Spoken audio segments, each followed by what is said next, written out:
Itu rencana adiknya yang dalam tanda kutip ya rada bulus juga ya otaknya. Iya. Apa yang Santi minta dilakuin lah sama Roy. Santi tuh bilang lah ke Roy kalau dia itu minta fotonya Adit dan minta Roy buat ngasih minuman kayak semacam jamu yang harus dikasih ke Adit setiap hari. Gak cuman itu, Santi juga bilang kalau dia itu butuh bulu kemaluannya Adit buat jadi salah satu syarat media peletnya itu. Anjir, gimana tuh ngambilnya? Nah ini gue ceritain nanti. Jadi intinya kayak pelet yang dipakai sama Santi itu gak cuma satu Nat. Ada 3 jenis pelet. Akhirnya diam-diam Roy tuh ngambil lah fotonya Adit di kamar Adit pas Adit lagi gak di rumah. Dikasih lah nih fotonya Adit ke adiknya Santi. Dibaca langsung tuh mantranya. Ini singkatnya ya Nat. Mantranya kayak gini nih. Bismillahi ngawiti niat ingsun badhe nguwun pamujine lanang siji sinta gadang-gadang dadi pangasih ingsun. Sarene kelingan ingsun mangane kemutan ingsun mugiken saaken ben tresno ian manut niat ingsun kanggo kang mas titik-titik disebutlah nama Adit ini, nama panjangnya. Oke. Intinya sebenarnya masih panjang lah, tapi segitu aja tuh mantranya ya yang gue bacain. Oke. Santi itu tuh ngebaca mantra yang tadi gue bilang itu tuh sebanyak 7 kali sambil ngeliatin fotonya Adit aja dan gak kedip sama sekali Nat selama proses pembacaan itu.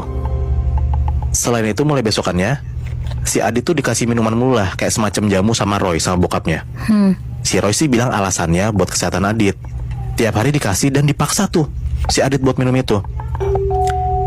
Jamu itu tuh udah dikasih mantra sama Santi dan jamu itu udah dicampur juga sama air liurnya Santi.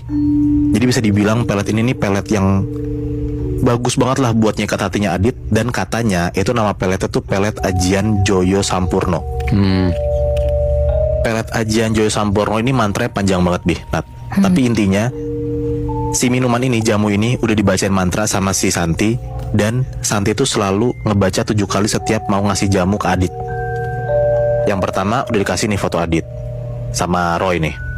Yang kedua dikasih juga minuman. Dan sekarang tinggal yang terakhir nih, Roy harus ngedapetin bulu kemaluannya Adit. Anjir. Tadi kan lo nanya kan gimana caranya Roy ngedapetin bulu kemaluannya si Adit kan? Ya.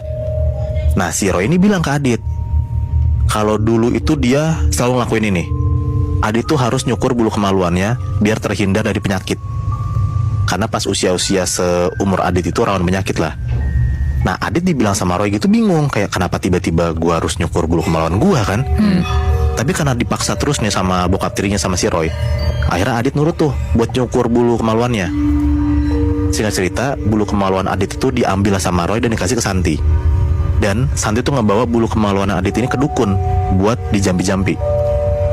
Bulu kemaluannya Adit ini dibakar sama si dukun sambil dibacain mantra. Mantra itu kayak gini.